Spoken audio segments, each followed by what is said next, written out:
Hello students, कैसे हैं आप लोग। एंड लास्ट आज भी मैं मैथ्स का ही लेक्चर ले रहा हूँ। एंड नेक्स्ट जो फिर लेक्चर आएगा that will be on physics, क्योंकि हमारा कॉम्प्लेक्स एनालिसिस में काफ़ी चीज़ें रह गई हैं, या फिर आप कह सकते हैं कि बीएससी पार्ट 1 जो हमारा ट्रिग्नोमेट्रिकल फैक्टर है, उसमें जो कॉम्प्लेक्स नंबर हमारा पहले चैप्टर, उसमें कई सारे न्यूमेरिकल्स लेफ्ट हैं स्टिल। तो इसलिए नेक्स्ट लेक्चर भी मैं मैथ्स का ही ले रहा हूँ। तो और मैं आपसे कह चुका हूँ कि हाँ भाई, अगर कोई प्रॉब्लम होती है किसी भी क्वेश्चन में, या फिर फर्दर आपके पास अगर ऐसा कोई क्वेश्चन है जिसमें आपको कोई दिक्कत आ रही है, तो आप उससे जरूर पूछिएगा, ठीक है। तो हम ज़्यादा टाइम वेस्ट ना करते हुए अपने सीधा क्वेश्चन पे आते हैं।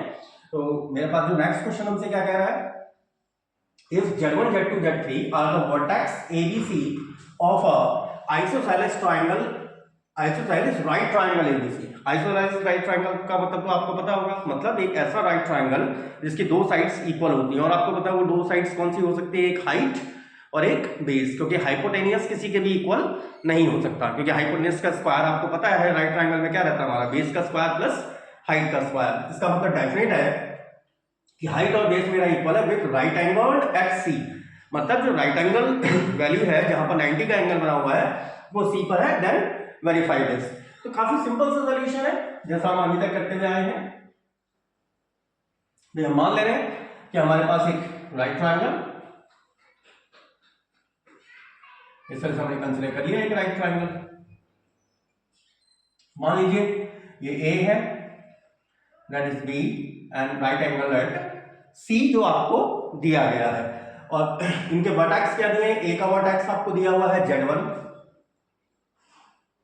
बी का वर्टेक्स है Z2 एंड सी का वर्टेक्स है Z3। और राइट ट्रायंगल एट सी है, इसका मतलब this angle must be 90 degree, और आइसोसेलेस है, इसका मतलब ये साइड और ये साइड आपके पास क्या होगी, इक्वल होगी। तो हम जैसे हमने प्रोसेस ली है, हमने ले लिया है कि let ABC is a isosceles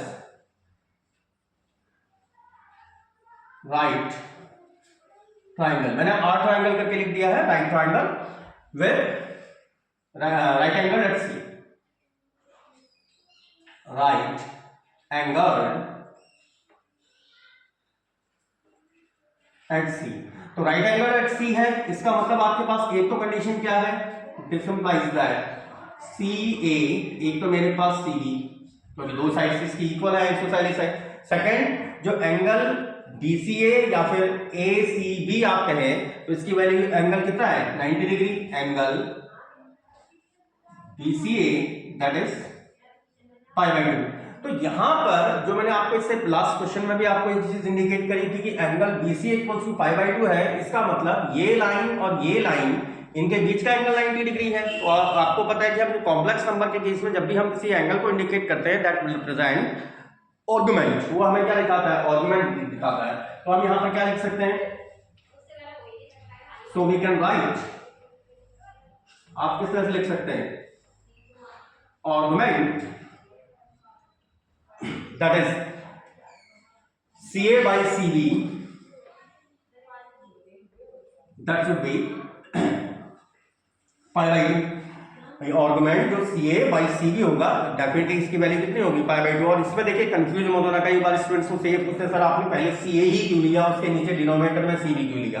तो ऐसा कोई जरूरी नहीं है कि मैं CA ले रहा हूं पर उसके डिनोमिनेटर में मैं CB ले रहा हूं। It is not a compulsory condition, कोई कंपलसरी कंडीशन नहीं। आप क्या करो भाई, आर्गुमेंट CB by CA ले लो, बट हाँ ये चीज ध्यान रखिएगा कि C जिस पॉइंट पे एंगल बन रहा है यही चीज होनी चाहिए, CA या CB, मतलब आप AC और BC नहीं लेंगे। सारी बात clear. Second one thing, and जो आपको कंडीशन दी है CA बराबर CB है, CA तो इसको क्या लिखेंगे, Z1 minus Z3 with modulus, क्योंकि अब हम साइड की बात कर रहे हैं, and CB that is B में से C माइनस कर दीजिए, it is Z2 minus Z2। तो आपके पास सेकंड कंडीशन आ रही है ये वाली, इट इज α2। अब इन दोनों को 1 by 1 सॉल्व कर दीजिए। अच्छा, ये एक्सप्रेशन मुझे क्या बता रहा है, आपने जो देखिए मैं यहां पर थोड़ा सा स्पेस रफर के लिए कर ले रहा हूं। आपने क्या पढ़ा था, आपने पढ़ा था कि अगर मेरे पास कोई complex number, pure imaginary complex number हो, जैसे फॉर एग्जांपल अगर मेरे पास कोई प्योर इमेजिनरी कॉम्प्लेक्स नंबर बताइए 0 प्लस आई वाई जिसका रियल पार्ट 0 है, और अगर मैं इसका आर्गुमेंट निकालूं तो आर्गुमेंट जेड आप क्या लिखते थे, tan inverse y over x, और यहां पे क्या जाएगा ये tan inverse y by 0, and tan inverse y by 0 it is tan inverse infinity and which is equals to pi by 2। इसका मतलब अगर किसी भी कॉम्प्लेक्स नंबर का आर्गुमेंट पाई बाई 2 है तो आप इसको डायरेक्टली क्या बोल रहे थे, मैंने वहां पर जब स्पेशल नोट में भी लिखाया था, अगर आर्गुमेंट 0 है इसका मतलब वो प्योरली कैसा नंबर है, एक रियल नंबर है, और आर्गुमेंट अगर पाई बाई 2 है that means it is purely a imaginary number. ये एक्सप्रेशन यही तो मुझे बता रहा है कि भाई आर्गुमेंट CA बाई CB अगर पाई बाई 2 है, ये लाइन मुझे क्या बता रही है, इसका मतलब आप क्या लिखेंगे, this implies that CA by CB must be a pure imaginary number, imaginary number। तो CA by CB, CA means Z1 minus Z3, CB Z2 minus Z3, ये क्या है, is pure imaginary, is pure imaginary। अच्छा, second one thing, भाई अगर मेरे पास number pure imaginary है, मैं इस स्पेस को पूरा रफर के लिए यूज कर रहा हूं, जैसे मैंने अभी क्या लिखा था, प्योर इमेजिनरी नंबर को 0 प्लस आई वाई, अगर मैं इसका कॉम्प्लेक्स कंजुगेट ले लूं that is minus i y, और प्योर इमेजिनरी नंबर को अगर उसके कॉम्प्लेक्स कंजुगेट के साथ ऐड कर दिया जाए, मतलब z को अगर मैं z बार के साथ ऐड कर दूं इट विल बिकम 0। तो अगर ये नंबर प्योर इमेजिनरी नंबर है, इसका मतलब अगर मैं इसको इसके ही कॉम्प्लेक्स कंजुगेट के साथ अगर ऐड कर दिया जाए तो उसकी वैल्यू मेरे पास क्या आनी चाहिए, 0 आनी चाहिए। It means Z1 by Z3 upon Z2 minus Z3 plus इस नंबर का complex Z1 minus Z3 upon Z2 minus Z3 का whole bar, it should be 0। ये कॉम्प्लेक्स नंबर और ये कॉम्प्लेक्स नंबर का कंजुगेट। इसको ओपन कर दीजिए, ये क्या बन गया आपके लिए, Z1 minus Z3 upon Z2 minus Z3 plus Z1 bar Z3 bar, सभी मैं सेपरेट कर दे रहा हूं, Z2 bar Z3 bar equals to 0, या फिर इसी वैल्यू को आप क्या लिख सकते हैं, this implies that Z1 minus Z3 upon Z2 minus Z3, आप लिख सकते हैं Z1 bar Z3 bar upon Z2 बार माइनस Z3 बार, और इस इक्वेशन को कह दे रहा हूं मैं S1। सेकंड हमारे पास कंडीशन क्या थी, सेकंड कंडीशन देखो मैंने यहां अल्फा 2 में लिखी है, मॉड ऑफ, एंड सेकंड आपके पास कंडीशन थी mod of Z1 minus Z3 ये बराबर है mod of Z2 minus Z3। मैं दोनों साइड की स्क्वायरिंग कर दे रहे हैं, इसका मतलब आप इसे क्या लिख पाएंगे, Z2 माइनस Z3। अब इसे कंफ्यूज मत होना यार, इस टर्म को मैंने इधर लिख दिया, इस टर्म को इधर ले रहा हूं, तो जो हाथ से ही Z1 के स्थान पर Z2 बन गया, तो मैंने इस वाले टर्म को उधर लिख दिया का square, it is Z1 minus Z3 का होल स्क्वायर। अच्छा, अब आपने यहां पर देखो फिर से एक कंडीशन पढ़ी थी, आपने कंडीशन क्या पढ़ी थी, आपने कंडीशन पढ़ी है क्या कि मॉड ऑफ Z का स्क्वायर बराबर होता है क्या, Z बार, आप चाहो तो यहां पर सेंस करके नीला किनारे पे दे दीजिएगा, इसका मतलब आप इसे क्या लिखेंगे, it can be written as Z2 minus Z3, Z2 minus Z3 का होल बार बराबर होना चाहिए Z1 minus Z3 and Z1 minus Z3 का होल बार। तो आई होप सो यहां तक आपको क्लियर हुआ होगा, एक बार इसको कॉपी कर लीजिए, then we are going on the top. तो लास्ट हमने ये फाइंड आउट किया था, तो एक बार इसके जो कॉम्प्लेक्स जो हमने इसके ऊपर बार लगा रहे हैं इनको एक बार सेपरेट कर दीजिए। तो ये क्या बन गया आपके पास Z2 minus Z3, it is Z2 bar Z3 bar, it is Z1 minus Z3 Z1 bar and Z3 bar. Is that clear? या फिर आप इसी वैल्यू को क्या लिख सकते हैं, इसी वैल्यू को, इसको डिनोमिनेटर टर्म में ले आ रहा हूं मैं, तो इस वैल्यू को लिखा जा सकता है क्या, Z1 माइनस Z3, इस टर्म को डिनोमिनेटर में भेज रहे हैं, Z2 minus Z3, it can be as, इसको यहां डिनोमिनेटर में भेज दीजिए, Z2 बार Z3 बार और अपॉन में Z1 bar minus Z3 bar it is S2। अब आपको याद है आपने जो फर्स्ट जो हमने S1 इक्वेशन फाइंड आउट करी थी, what was the equation S1 from S1 भी आपके पास I think so right hand side तो यही थी, Z1 minus Z3 upon Z2 minus Z3, but it was इसकी वैल्यू थी Z1 बार माइनस Z3 बार और अपॉन में था Z2 बार Z1 बार। इन दोनों इक्वेशंस को मैं मल्टीप्लाई कर दे रहा हूं, मल्टीप्लाइंग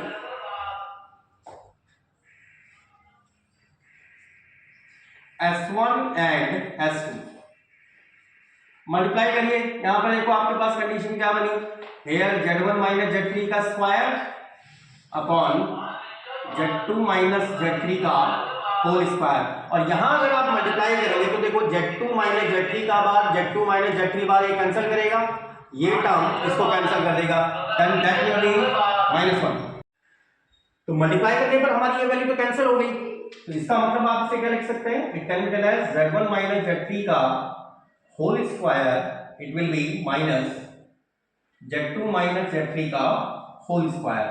या फिर यही फंक्शन आपके लिए क्या बन गया, it can be written as Z1 square plus Z3 square minus 2Z1 Z3 plus इस टर्म को यहां लेके आ रहा हूं Z2 माइनस Z3 का whole square and x would be 0। या फिर आपके पास एक्सप्रेशन क्या बन गया, Z1 square plus Z3 square minus 2Z1 Z3 plus Z2 square plus Z3 square minus 2Z2 Z3 and that should be 0। तो जैसा मेरी रिक्वायरमेंट थी, देखो आप अब एक बार अपना जो हमने प्रूफ करने को हमें दिया गया था उसमें देखिए आपको क्या दिया हुआ है, Z1 माइनस Z2 का होल स्क्वायर एक साइड दिया हुआ है। तो Z1 माइनस Z2 का होल स्क्वायर मुझे कैसे मिलेगा, Z1 स्क्वायर, अब यहां पर केवल वैल्यूज को क्या करना है, रीअरेंज करना है, Z1 square and Z2 square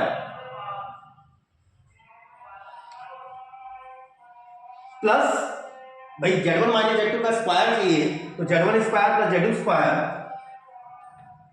minus 2Z1 Z2 plus 2Z1 Z2। तो हमें जो रिक्वायरमेंट थी Z1 square Z2 square Z1 minus Z2 का होल स्क्वायर हमारी जो रिक्वायरमेंट थी जो हमें वेरीफाई करना था। तो Z1 माइनस Z2 का स्क्वायर भाई ऑटोमेटिक आपको पता है कि किस तरह से मिलेगा, जब मेरे पास Z1 स्क्वायर हो Z2 स्क्वायर हो माइनस का 2Z1 Z2। तो माइनस का 2Z1 Z2 यहाँ पर तो अवेलेबल नहीं था तो मैंने उतना ही सब्ट्रैक्ट कर दिया, उतना ही ऐड कर दिया, प्लस जो रेस्ट ऑफ भाई देखिए आपने एक टर्म ये लिया है, एक टर्म ये ले चुके हैं हम। उसके बाद जो आपके पास बच रहे हैं it is 2 of Z3 square minus 2Z1 Z3 minus 2Z2 Z3 and that is equals to 0। तो यहां से लेके यहां तक ये तो वही फंक्शन आ गया जो हमारी रिक्वायरमेंट थी, दैट इज इक्वल्स टू शेष रेस्ट ऑफ जितने भी टर्म है, इज दैट क्लियर, जितने भी शेष रेस्ट ऑफ टर्म आ रहे हैं उनको मैं नेक्स्ट साइड में शिफ्ट कर दे रहे हैं। तो नेक्स्ट साइड में शिफ्ट करें तो पहले तो आपके पास देखो एंटायरली 2 कॉमन आ रहा है, एंटायरली 2 कॉमन। अब जो पॉजिटिव वैल्यूज हैं Z1 Z3 plus Z2 Z3 minus Z1 Z2 minus Z3 square. अब एक बार अपनी राइट हैंड साइड को देख लीजिए, राइट हैंड साइड में आपको देखो कॉमन क्या चाहिए, that is Z1 minus Z3। तो Z1 माइनस Z3, तो यहां पर देखो Z1 कहीं पर मुझे कॉमन मिल सकता है, Z1 माइनस Z3 यहां मिल सकता है अगर हम इस टर्म और इस टर्म को ले लें, इट इज 2, इन दोनों से Z3 को कॉमन कर दीजिए, it will become Z1 minus Z3। इन दोनों में कुछ कॉमन है, इन दोनों में माइनस Z2 कॉमन कर दीजिए, तो ये भी आ जाएगा Z1 माइनस Z3। या फिर इसी को अब आप क्या लिख सकते हैं, 2 Z1 minus Z3 Z3 minus Z2, और यहां को चल रहा है आपका Z1 माइनस Z2 का whole square, which was our requirement, और हमारी रिक्वायरमेंट यही थी। तो आई होप ये क्वेश्चन आपको सही से क्लियर होगा। तो एक बार इसको कॉपी कर लीजिए, then we are going on the next question. तो मैंने नेक्स्ट क्वेश्चन ले लिया है। नेक्स्ट क्वेश्चन हमसे क्या कह रहा है, if Z1 Z2 Z3 are the vertex of a isosceles right triangle right angled at Z2, मतलब सेम बिल्कुल देखो इसी पैटर्न का क्वेश्चन है कि अब हमारा जो राइट एंगल दिया हुआ है किस पॉइंट पे दिया हुआ है, Z2 पॉइंट पे दिया हुआ है, and you shall have to verify this identity. आपको क्या करना है, इस आइडेंटिटी को वेरीफाई करना है। तो सेम बिल्कुल सिमिलर प्रोसेस है, नथिंग स्पेशल। तो एक राइट एंगल कंसीडर कर लीजिए,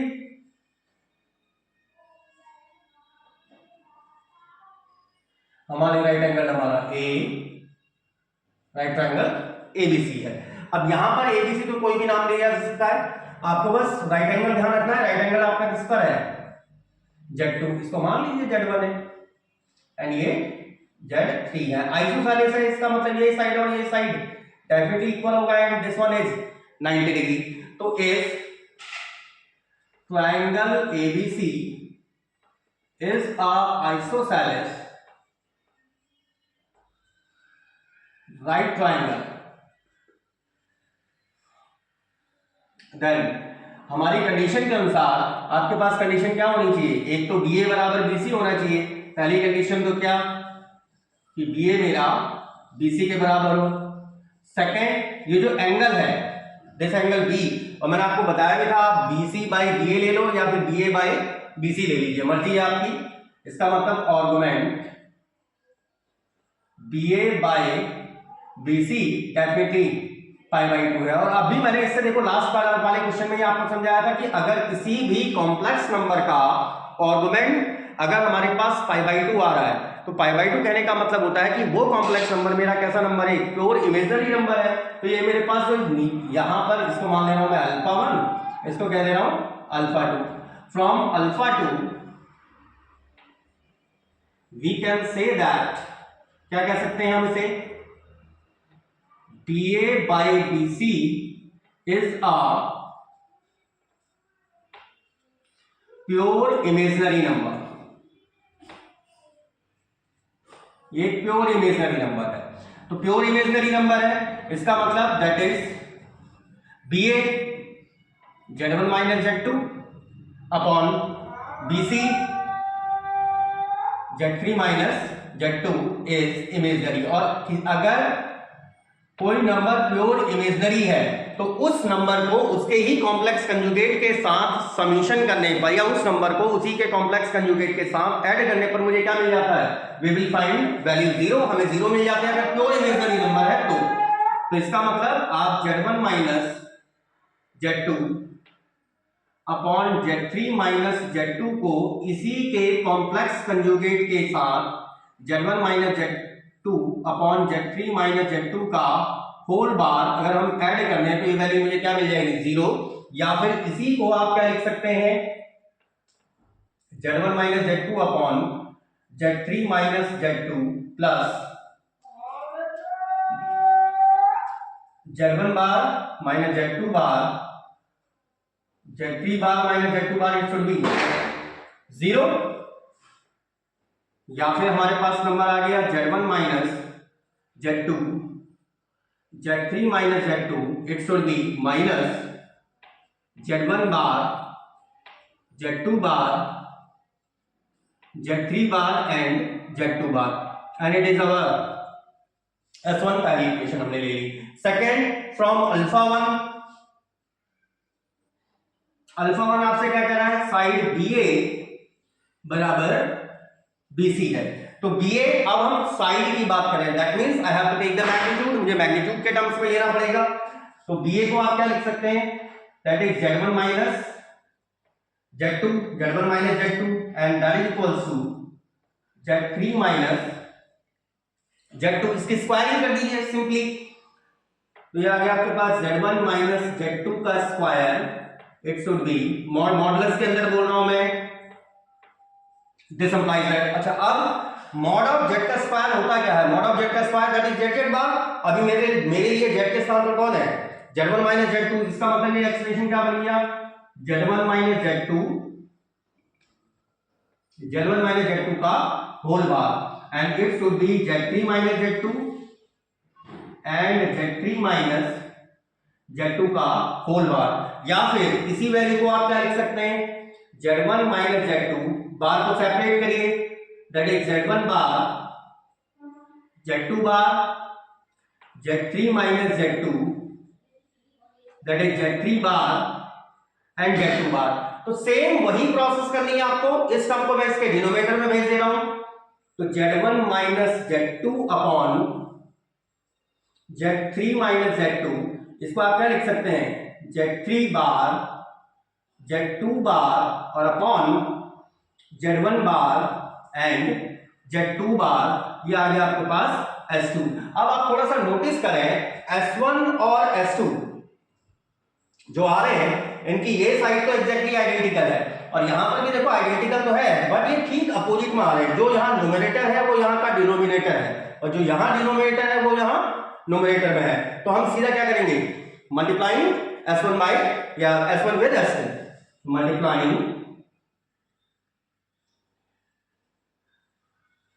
S1 एंड S2। तो एक बार इसको कॉपी कर लीजिए, फिर हम ऊपर से इसको लिख रहे हैं।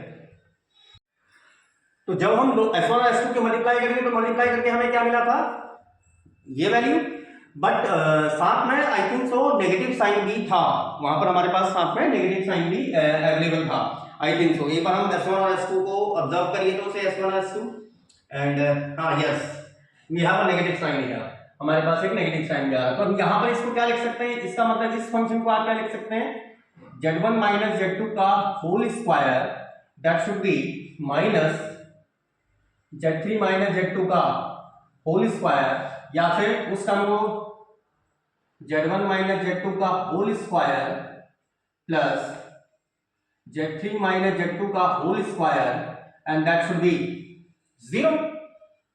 ओपन कर दीजिए, Z1 square plus Z2 square minus 2Z1 Z2 plus Z3 square plus Z2 square minus 2Z2 Z3, and that should be 0। अब एक बार अपने आंसर में देखिए, आंसर आपको क्या चाहिए था, आपको चाहिए था Z1 square plus 2Z2 square.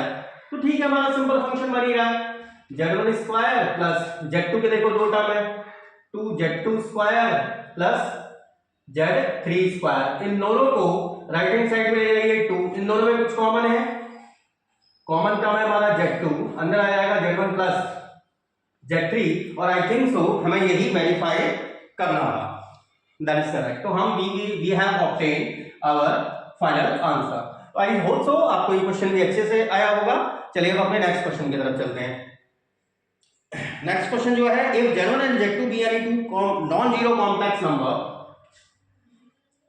if Z1 and Z2 be any two non zero को समझ रहे हैं ना, जिनकी वैल्यू जीरो नहीं है, नॉन जीरो कॉम्प्लेक्स नंबर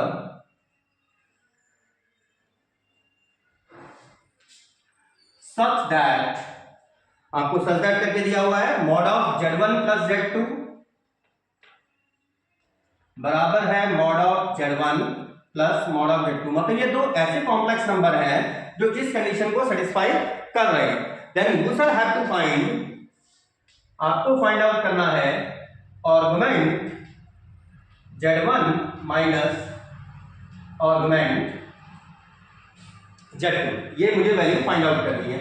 तो काफी सिंपल क्वेश्चन है। तो आपको पता है Z1 Z2 कोई भी दो नॉन जीरो कॉम्प्लेक्स नंबर ले लीजिए। लेट हम मान ले रहे हैं Z1 जो हम ऑर्डिनरी फॉर्म में लेते हैं x1 प्लस i/1, जो हमारा एक नॉन जीरो कॉम्प्लेक्स नंबर हम कंसीडर करके चल रहे हैं। Z2 को मान ले रहा हूं मैं x2 plus i/2, provided neither Z1 is zero nor Z2 is zero, मतलब दोनों में से कोई भी आपका जीरो कॉम्प्लेक्स नंबर नहीं है। अब आपको जो कंडीशन दी है, आपको फाइंड आउट तो ये करना है, इसको तो हम लास्ट में फाइंड आउट करेंगे, लेकिन हमको एक कंडीशन यहां पर दी है क्या। अच्छा पहले तो देखो जो आपको प्रूव करना है, पहले तो चलो उसी को ले लेते हैं। टू फाइंड, आपको फाइंड आउट करना है argument Z1 minus argument Z2। इसी को आप ऐसा भी लिख सकते हैं, argument of Z1 by Z2 जब मैंने कॉम्प्लेक्स नंबर की प्रॉपर्टीज आपको कराई थी, तो कॉम्प्लेक्स नंबर की प्रॉपर्टीज कराते समय हमने ये चीज वेरीफाई करी थी कि argument of z1 upon z2 बराबर होता है argument z1 minus argument z2, और आर्गुमेंट z1 इनटू z2 बराबर होता है argument z1 plus argument z2। मतलब जब हमारा प्रोडक्ट में चलता है तो प्रोडक्ट में चलते समय पे यहाँ पे दोनों प्लस समीशन साइन क्या आते हैं, जब इट इज इन डिवीजन तो हमें बीच में क्या लेना पड़ता है, सबट्रैक्शन का साइन लेना पड़ता है। तो जो आपको कंडीशन दी है here it is given, it is given, अभी आपको गिवन क्या दिया हुआ है, mod of z1 plus z2 बराबर है mod of z1 plus mod of z2। तो इसकी वैल्यू प्लेस कर दीजिए simply, x1 plus i by 1 x2 plus i by 2 and that is z1 मेरे को दिया गया है x1 plus i by 1 plus mod of x2 plus i by 2। यहां पर real terms x1 plus x2 i y1 plus y2। here it is mod of x1 plus i y1, पता है ना आप लोगों को, जब हम मॉडुलस लेते हैं it is x1 square plus y1 square, ये वैल्यू आ जाएगी under root x2 square plus y2 square. और यहां पर यहां जो लेफ्ट हैंड साइड में चल रहा है उसमें x के स्थान पर कौन सी वैल्यू दी है, x1 प्लस x2, तो इसका मतलब ये वैल्यू तो किसके बराबर हो जाएगी, it will B x1 plus x2 का whole square y1 plus y2 का whole square and that is equals to under root of x1 square plus y1 square plus under root x2 square plus y2 square. दोनों side अनरूट है तो इस under root को क्या करिए, हटा दीजिए। हटाएंगे कैसे, जब मैं यहाँ क्या कर दूं, दोनों साइड की स्क्वायरिंग कर देंगे, तो स्क्वायरिंग करने पर यहां तो आ गया x1 प्लस x2 का square plus y1 plus y2 का स्क्वायर। लेकिन यहां पर किस तरह से आ रहा है, ये बन रहा है आपके लिए a, ये b, तो a प्लस b का whole square that is a square, तो x1 square plus y1 square, b square x2 square plus y2 square plus 2ab। ab कहने का मतलब x1 square plus y1 square x2 square और plus y2 square. इसको भी अगर open कर दें x1 square x2 square 2x1 x2 plus y1 square y2 square 2y1 y2 and it will be, it is equals to x1 square x2 square y1 square y2 square, इनको मैंने आगे पीछे लिख दिया, इससे कोई फर्क नहीं पड़ता, plus 2 under root x1 square y1 square and second one is x2 square and y2 square. अब देखो अगर मैं एक साइड शिफ्ट करें तो एक साइड शिफ्ट करने पे मेरे टर्म कौन से कैंसिल हो रहे हैं, x1 square x2 square y1 square y2 square, ये तो एंटायरली टर्म कैंसिल हो गया ना। तो आपके पास केवल नेक्स्ट ऑफ में क्या बचा, here it is 2 x1 x2 plus y1 y2 and यहां पर आ रहा आपका 2 under root x1 square y1 square x2 square and y2 square. तो आई होप सो यहां तक आपको क्लियर हुआ होगा। इसके बाद हम फिर टॉप से कॉपी कर रहे हैं, तो एक बार इसको फटाफट कॉपी करिए। तो मैंने उसको टॉप में लिख दिया, तो इसको एक बार फिर इसकी री स्क्वायरिंग कर दीजिए, री स्क्वायरिंग, स्क्वायरिंग अगेन या री स्क्वायरिंग कुछ भी लिख लीजिए। तो ये फिर से देखो a प्लस b का स्क्वायर है, तो ये मेरे पास क्या आ जाएगा x1 square x2 square y1 square y2 square 2x1 x2 y1 y2 and here it is, यहां को देखो क्या फाइंड आउट होगा, x1 स्क्वायर की x2 स्क्वायर से x1 square x2 square plus x1 square y2 square plus y1 square x2 square plus y1 square and y2 square. इसमें भी देखिए आपके कुछ टर्म कैंसिल हो रहे हैं, ये टर्म इस टर्म से पूरी तरह से कैंसिल आउट, ये टर्म इस टर्म से पूरी तरह से कैंसिल आउट, तो इस टर्म को मैं वहां पहुंचा दे रहे हैं। तो आपके पास एक्सप्रेशन क्या जाएगा, x1 square y2 square plus y1 square x2 square minus का 2x1 x2 y1 y2 equals to 0। इस फंक्शन को जो हमारे पास यहाँ पर फंक्शन आ रहा है, ये देखो a स्क्वायर बी स्क्वायर, ये भी तो 2ab ही है। अगर मैं इस पूरे फंक्शन को a मान लूं, इसको b मान लूं, ये 2ab बन रहा नहीं बन रहा? तो ये मेरे लिए क्या आ गया, a माइनस बी का होल स्क्वायर। तो इसको आप क्या लिख सकते हैं, x1 y2 y1 x2, इस पूरे फंक्शन का होल स्क्वायर इक्वल्स टू 0। इसका मतलब x1 y2 minus y1 x2 equals to, ये भी 0 टर्म रहा होगा। This implies that x1 y2 बराबर है y1 x2। Is that clear? तो आप यहां पर क्या लिख सकते हैं भाई, x1 को यहां साइन कर दीजिए, इसको हम क्या लिख सकते हैं, this implies that you can write it like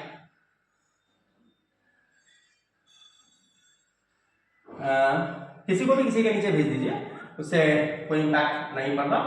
तो y2 बाई y1 बराबर है x2 by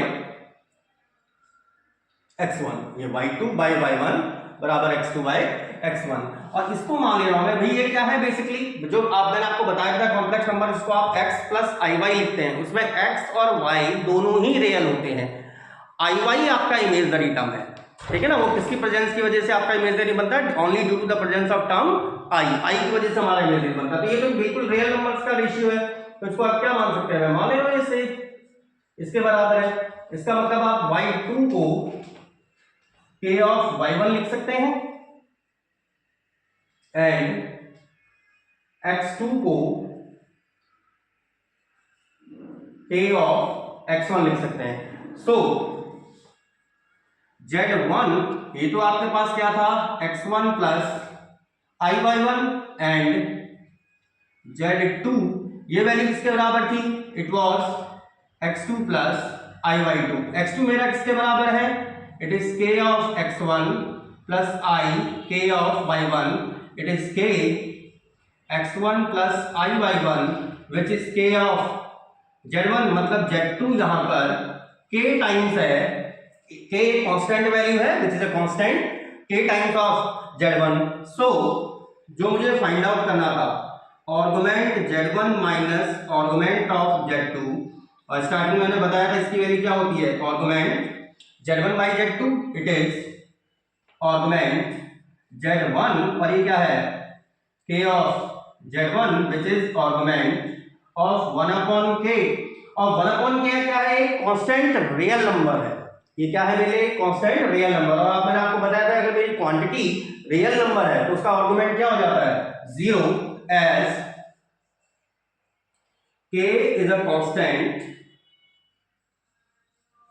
real number. This implies that argument of 1 upon k, या फिर जिसको आप कह रहे हैं argument z1 by z2 must भी किसके बराबर होना चाहिए, 0 के इक्वल होना चाहिए। और ये वाला क्वेश्चन भी हमारा क्लोज। आई होप सो आपको सही से क्लियर हुआ होगा।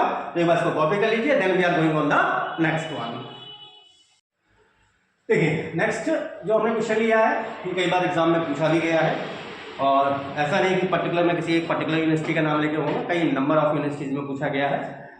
क्या कह रहा है क्वेश्चन आपसे, prove that mod z minus 1 upon z plus 1 equals to constant and argument z minus 1 upon z plus 1 equals to constant are orthogonal circles. इसीलिए देखो मैंने यहाँ पर अंडरलाइन करा हुआ है। ऑर्थोगोनल का अर्थ तो समझते होंगे, ऑर्थोगोनल कहने का मतलब ऐसे सर्कल्स जो एक दूसरे को 90 डिग्री पर इंटरसेक्ट करते हैं। 90 डिग्री कहने का मतलब देखो क्या है भाई, अगर मैं एक सर्कल ये मान के चलूँ, समझ रहे हैं, मैं ऑर्थोगोनलिटी का मीनिंग बता रहा हूँ आपको।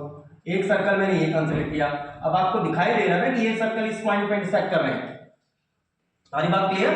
तो अगर मैं इस पॉइंट पर टेंजेंट ले लूं इस सर्कल के लिए, इस सर्कल के लिए भी टेंजेंट ले लूं, तो ये जो एंगल होगा ना, ये एंगल 90 डिग्री होना चाहिए। This angle should be 90 degree. मतलब पॉइंट ऑफ इंटरसेक्शन पे दोनों सर्कल्स के लिए खींचे गए टेंजेंट्स के बीच का angle, at the point of intersection the tangent drawn for both of the circles incline 90 degree angle. कितना एंगल इंक्लाइन करेंगे, 90 डिग्री का एंगल इंक्लाइन करेंगे। तो ऐसे सर्कल्स को हम बोलते हैं ऑर्थोगोनल सर्कल। मतलब आपको क्या निकालना पड़ेगा, एक बार इस तरह के कॉम्प्लेक्स नंबर जो इस कंडीशन को सेटिस्फाई करता हो, इसका लोकस, एक बार इस तरह का कॉम्प्लेक्स नंबर जो इस कंडीशन को सेटिस्फाई करता हो, इसका लोकस, और दोनों ही वैसे ही पता चल रहा है, देखो लोकस निकालेंगे तो इतनी वैसे बता रहा हूँ सर्कल है, इसका मतलब दोनों आपके पहली चीज तो सर्कल की इक्वेशन है।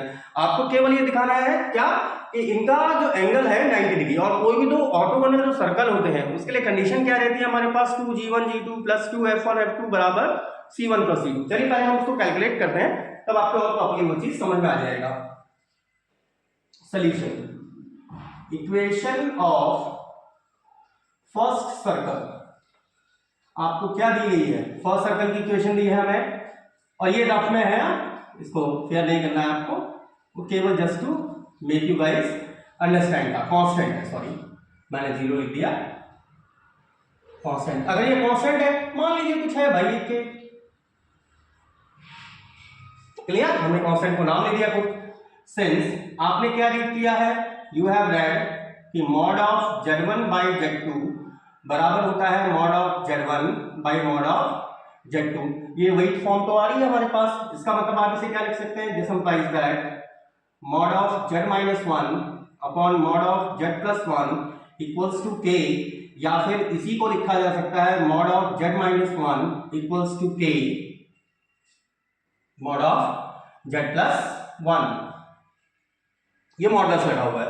अब z क्या है, हमारे लिए कॉम्प्लेक्स नंबर है, तो मान ले कॉम्प्लेक्स नंबर कुछ भी ले लीजिए, z बराबर हमने कंसीडर कर लिया x + i y है, तो इसमें वैल्यू प्लेस करिए, दिस इंप्लाइज दैट आप क्या लिख सकते हैं, x + i y - 1 it should B k x + i y and +1, या फिर यही वैल्यू आपके लिए क्या बन गई, इसको लिखा जा सकता है x - 1 plus iy, here it is k,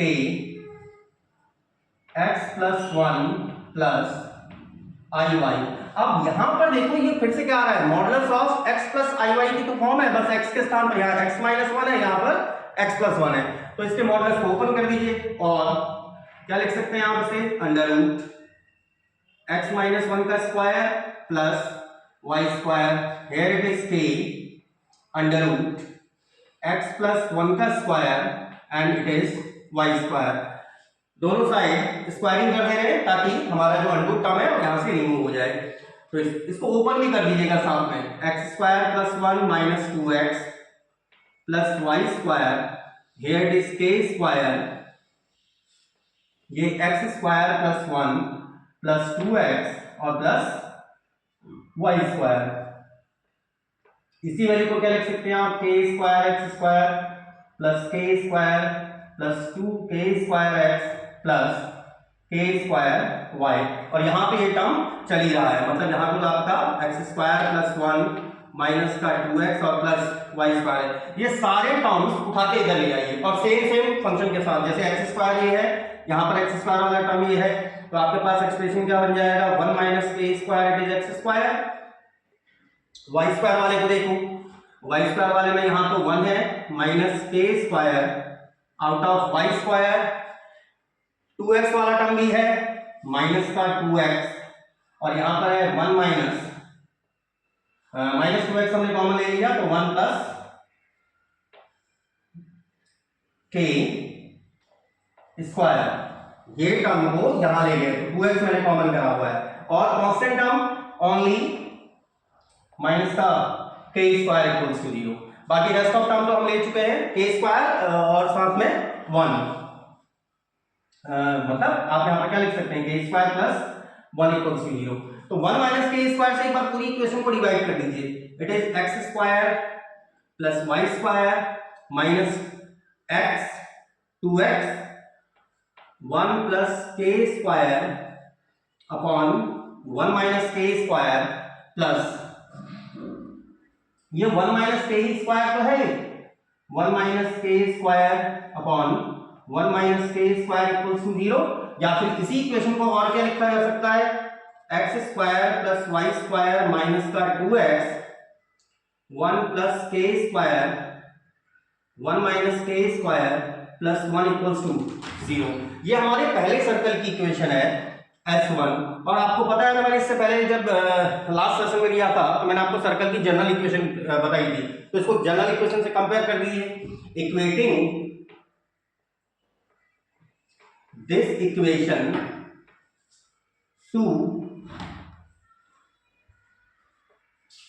general equation of circle. और जनरल इक्वेशन ऑफ सर्कल क्या थी? X square plus y square plus 2gx plus 2xy plus c equals to 0। मैं इसके बाद का वर्क यहां कर रहा हूं क्योंकि इतना स्पेस मेरे पास खाली है, तो आपको जो मैं यहां कर रहा हूं, आपको यहां पर जो कर रहा हूं, आपको इसके नीचे ही करना है। तो अगर आप इसको कंपेयर करें ना, इस इक्वेशन और इस इक्वेशन को कंपेयर करें, तो आपको क्या अपेयर हो रहा है? 2g डेफिनेटली किसके बराबर होना चाहिए? इट शुड बी माइनस का 2, 1 plus k square 1 minus k square. इसका मतलब g की वैल्यू होनी चाहिए माइनस का 1 plus k square upon 1 minus k square. ये पहले सर्कल के लिए मेरे लिए g आ गया। 2f, यहां y वाला टर्म ही नहीं है, तो f की वैल्यू तो सीधा सीधा 0 है। 2f 0 है तो इसका मतलब f भी 0 है। एंड c की वैल्यू आ गई आपके लिए कितनी है? It is 1 which is the data for first circle and equation of second circle की इक्वेशन मुझे क्या दी गई है? सेकेंड सर्कल की इक्वेशन दी गई है argument z minus 1 upon z plus 1 equals to constant. तो यहां पर भी कांस्टेंट है, इस कांस्टेंट को कुछ ले लीजिए लैम्डा से। अब आपके पास कंडीशन क्या है? देखो, augment z1 by z2, augment z1 by z2 आपने क्या पढ़ा था? ऑगमेंट z1 अपॉन z2 ये होता है मेरे पास augment z1 minus augment z2। फिर ये कंडीशन हम इस पर अप्लाई कर देंगे। तो एक बार पहले इतना कॉपी कर लीजिए, then we are going on the up direction. तो हमने इसको क्या कंसीडर कर लिया था? We have taken is as lambda. तो इसको जो मैंने आपको अभी बताया उस तरह से ब्रेक कर दीजिए। तो इसको हम क्या लिख सकते हैं? Argument z minus 1 minus argument z plus 1 and that is lambda. Clear? Argument की वैल्यू, ऑगमेंट क्या है? z की वैल्यू थी आपके पास x plus i y minus 1 minus argument x plus i y plus 1 and that is lambda. It is argument. जो real term है, real term को रियल के साथ रखिए, x minus 1 plus i y minus argument x plus 1 plus i y and that equals to lambda. अब आपने देखो जो इससे पहले भी रीड किया है क्या?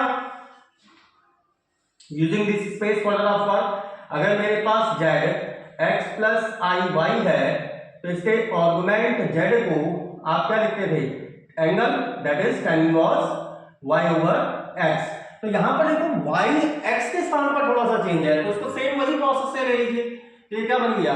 tan inverse y upon x minus 1, it will become tan inverse y upon x plus 1 equals to lambda। अब ये tan inverse a minus tan inverse b का formula, tan inverse a minus tan inverse b apply करिए, that is tan inverse a minus b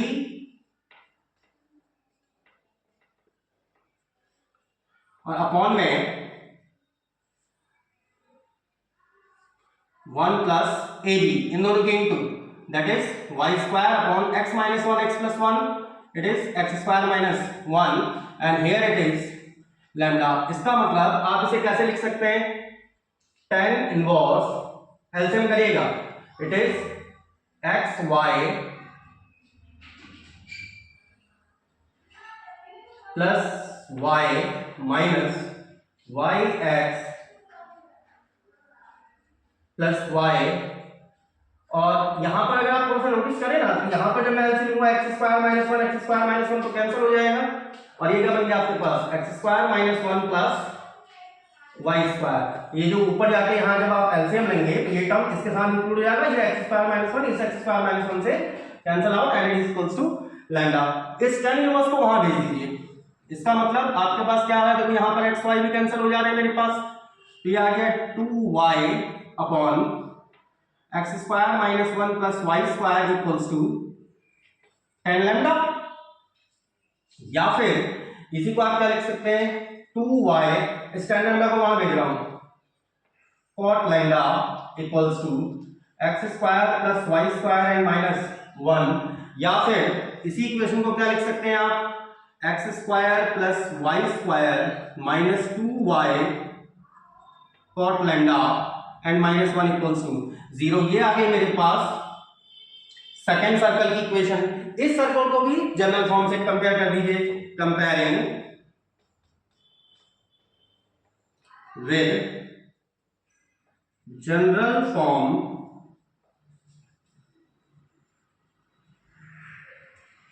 of circle. और circle की general form क्या थी, वो थी आपके पास x square plus y square plus 2gx plus 2fy plus c equals 0। तो अगर यहां पर हम कंपेयर करें तो 2g की वैल्यू मेरे पास कितनी है, 0। इसका मतलब g मेरे लिए इस वाले सर्कल के लिए 0 है। 2f की वैल्यू है माइनस का 2 cot लैम्डा, मतलब f को आप क्या लिखेंगे, इट इज माइनस का cot लैम्डा एंड c इसकी वैल्यू है -1। अच्छा, अब आपको प्रूफ क्या करना था कि s1 और s2 ऑर्थोगोनली इंटरसेक्ट कर रहे हैं। तो कंडीशन मैंने जो आपको स्टार्टिंग में बताई, if circle s1 and s2 intersect orthogonally, then क्या होना चाहिए, 2 g1 g2 plus f1 f2 बराबर होना चाहिए c1 प्लस c2। अब आप अगर आप इससे पहले वाले सर्कल में हमने g1 g1 निकाला था ना, मतलब उस वाले सर्कल का g, उसको मैं g1 कह रहा हूं, इस वाले सर्कल के g को g2 कह रहे हैं। वहां पर जो भी g निकाला गया था, क्योंकि ये वैल्यू 0 आ जाएगी, क्योंकि सेकंड वाले सर्कल के लिए g2 0 है। यहां पर f की वैल्यू है, उस वाले सर्कल में f की वैल्यू क्या थी, 0 थी। तो यहां पर अगर हम इसे सॉल्व कर रहे हैं तो ये क्या आ जाएगी, 2 into 0, c1 पहले वाले सर्कल का 1, इसका -1 एंड दैट इज 0। इसका मतलब the condition holds good, the condition holds good, so we can say both circles are orthogonal. दोनों ही सर्कल क्या है मेरे, ऑर्थोगोनल है। तो आई होप आपको प्रॉपर्ली क्लियर हुआ होगा। तो एक बार इसको कॉपी कर लीजिए, देन उसके बाद हम फिर नेक्स्ट क्वेश्चन में चल रहे हैं। चलिए, अब हमने नेक्स्ट क्वेश्चन अपना ले लिया है। क्या कह रहा है हमसे question, so that locus of Z, जो कॉम्प्लेक्स नंबर आपको जेड दिया गया है, उसका लोकस, और जेड किस कंडीशन को सेटिस्फाई कर रहा है, इस कंडीशन को सेटिस्फाई कर रहा है, उसका लोकस एक लैमनेस्केट है। लैमनेस्केट देखा होगा आपने, कैसे फ्लावर की तरह होता है ना, ऐसे ऐसे फूल फूल टाइप के, मैथ्स में रीड किया होगा, नहीं किया तो कोई बात नहीं, हम उसको आगे वेरीफाई कर देंगे इस चीज को, कोई इसमें दिक्कत नहीं है। देखिए, अब जो आपको कंडीशन दी है ना, सिंस आपने देखो पहली चीज तो क्या पढ़ी है, मॉड ऑफ z1 z2 बराबर होता है mod of z1 and mod of z2।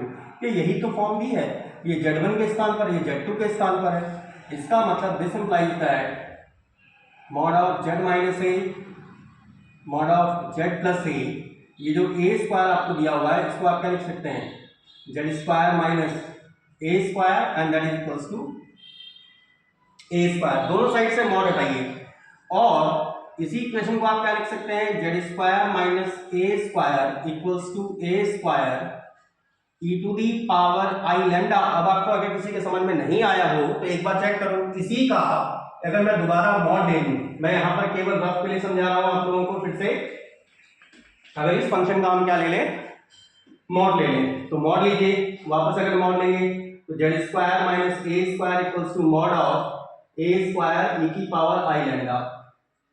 ये मॉड के अंदर a square that is e की पावर i लैम्डा, और आपको पता है e की पावर i लैम्डा को आप क्या लिखते हैं, cos lambda plus i sin lambda. और अगर इसने इसका मॉड ले लिया दैट मींस इसका मॉड ले लिया, और इसकी वैल्यू क्या जाएगी, अंडर रूट में cos square lambda plus sin square lambda, और इसकी वैल्यू क्या होती है, 1 होती है। तो ये ध्यान भी रखिएगा कि अगर हम जब भी कहीं से मॉड अगर रिमूव कर रहे हैं तो सेकंड टर्म में आपको क्या करना पड़ेगा, e की पावर i थीटा या i फाई, कुछ भी आप किसी भी तरह से एक ही एक्सपोनेंशियल टर्म को इंट्रोड्यूस आपको कराना पड़ेगा। अब यहां से आगे देखो करने के दो तरीके हैं, दोनों ही मेथड से आप इसे सॉल्व कर सकते हैं। अगर आप कार्टेशियन फॉर्म में निकालना चाह रहे हैं तो पहले मैं इसमें दोनों ही तरीके बता दूंगा आप लोगों को, वो आपकी मर्जी, आप किसी भी तरीके से करें, चाहे कार्टेशियन फॉर्म में या फिर हम डायरेक्टली इसको पोलर फॉर्म में भी कैलकुलेट कर सकते हैं। तो पहला मैं आपको कार्टेशियन फॉर्म करा दे रहा हूं, उसके बाद आप चाहें तो इसको पोलर फॉर्म में भी हम इसे निकाल सकते हैं। देखें अब यहां पर जड़ मेरे पास एक कॉम्प्लेक्स नंबर था, तो लेट मान ले रहे हैं जड़ हमारे पास क्या है, x प्लस आई वाई है। इसका मतलब x प्लस आई वाई का whole square minus a square, आप क्या लिखेंगे, ए स्क्वायर ई की पावर आई लैम्डा, इसको ओपन करिए, a square b square i y का square that is y square with negative sign plus 2ixy it is a square बराबर यहां को a square and that one is cos lambda plus I sin lambda। इसमें जो real part है it is x square minus y square minus a square plus 2ixy, real part को अलग कर दिया मैंने, यहां पर भी यही प्रोसेस करिए, a square cos lambda plus I A square sine lambda. यहां पर करते हैं कंपैरिजन रियल को रियल से, ऑन कंपैरिजन अगर हम इसका कंपैरिजन कर रहे हैं तो कंपैरिजन करने पर आपको क्या मिल जाएगा, x square minus y square minus का ए स्क्वायर बराबर होना चाहिए a square cos lambda and second value क्या आनी चाहिए 2xy it should be a sine lambda alpha and beta.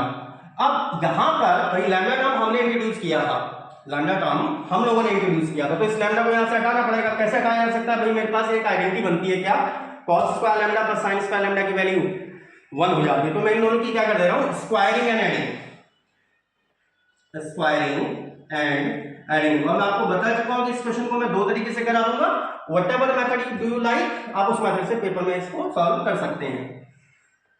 तो क्या गया, x square minus y square minus का ए स्क्वायर का होल स्क्वायर, स्क्वायरिंग कर रहे हैं और एडिंग कर रहे हैं, plus whole x square y square बराबर, यहां पर देखो इसका स्क्वायर और इसका स्क्वायर करूंगा तो यहां क्या आ गया, that is a to the power 4, इसको ओपन कर दीजिए a plus b plus c के स्क्वायर से, it is x to the power 4 y to the power 4 a to the power 4 minus 2 x square y square plus 2 y square a square minus 2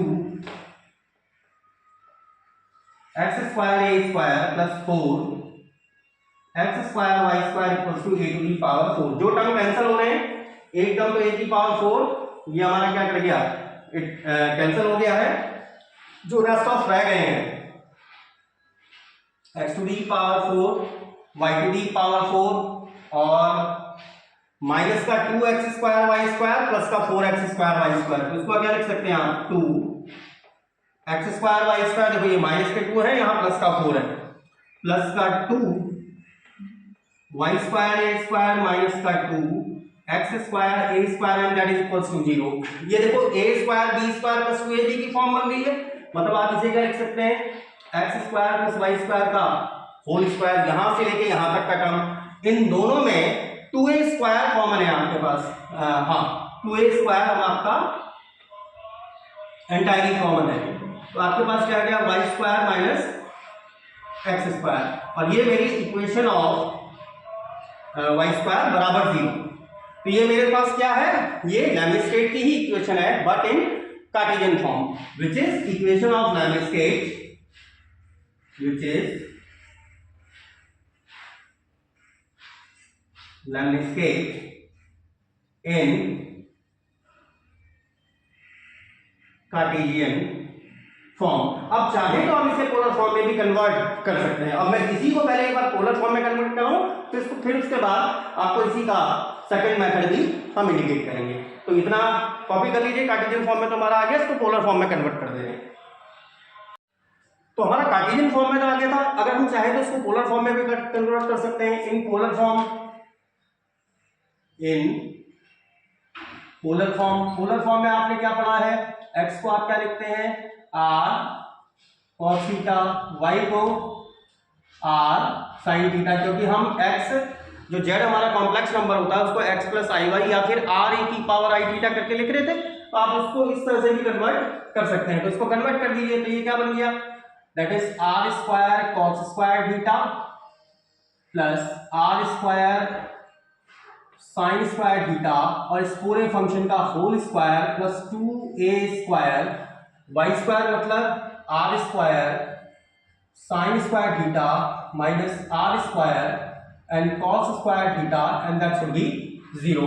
इन दोनों में देखें r square common है, r square को बाहर कर दीजिए तो बाहर तो आ गया r की पावर 4, अंदर क्या बचा cos square theta plus sin square theta that is equals to 1 plus 2a square r square. यहां पर एक काम करिए, यहां पर आप नेगेटिव साइन कॉमन कर दीजिए, तो अगर हम यहां से नेगेटिव साइन कॉमन ले लें तो अंदर वैल्यू क्या जाएगी, it is cos square theta minus sine square theta and that is equals to 0। ये मेरा 0 के बराबर आ जाएगा, या फिर क्या बन गया r की power 4 2a square r square और ये cos square theta minus sine square theta which is formula for cos 2 theta equals to 0। इन दोनों में r स्क्वायर आपका common, r square minus 2a square cos 2 theta equals to 0, but हमारा r की value तो 0 possible है नहीं, क्यों, क्योंकि ये a इंटू बी की फॉर्म आ रही है, जहां पर मैं a इसको कह रहा हूं b इसको कह रहा हूं, क्योंकि r की वैल्यू तो 0 नहीं हो सकती, क्योंकि r वैल्यू 0 हो जाएगी तो x और y दोनों ही 0 हो जाएंगे, और x और y दोनों ही 0 हो गए, इसका मतलब मेरा कॉम्प्लेक्स नंबर एक जीरो कॉम्प्लेक्स नंबर बन गया, ये नॉन जीरो तो रहा नहीं। तो इसका मतलब r square minus 2a square cos 2 theta को ही कंपलसरी 0 होना पड़ेगा, या फिर r स्क्वायर बराबर 2a स्क्वायर cos 2 थीटा, और यही हमारी क्या है इक्वेशन ऑफ लेमनिस्केट है in polar form, which is equation of lemniscate in polar form. अच्छा, जो मैं आपसे स्टार्टिंग में कह रहा था ना, स्टार्टिंग में ये कह रहा था कि आप इसको दूसरे तरीके से भी कर सकते हैं। अनदर मेथड देख लीजिए यहीं पर,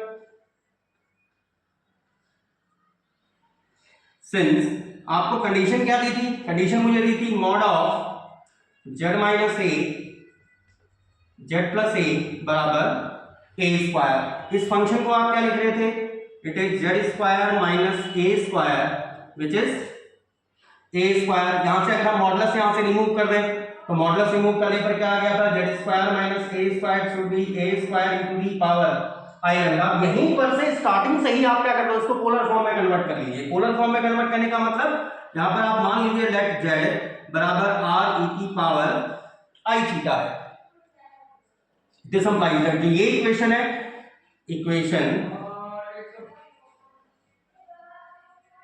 अल्फा बिकम, तो ये क्या आ जाएगा r स्क्वायर e की power 2 I theta minus a square into the power i lambda.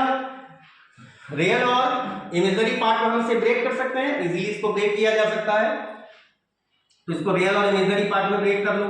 r square cos 2 theta i sine 2 theta minus a square बराबर a square cos lambda plus i sine lambda. अब अगर हम इसके real और imaginary part को compare करें, on comparison compare करो, यहां का रियल पार्ट क्या है r square cos 2 theta minus a square, यहां का रियल पार्ट क्या है, here it is a square cos lambda, और यहां का जो इमेजिनरी पार्ट है, यहां का इमेजिनरी पार्ट है r square sine 2 theta and here the imaginary part is a square sine lambda.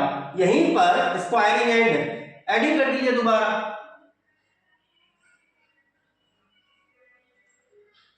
Squaring and adding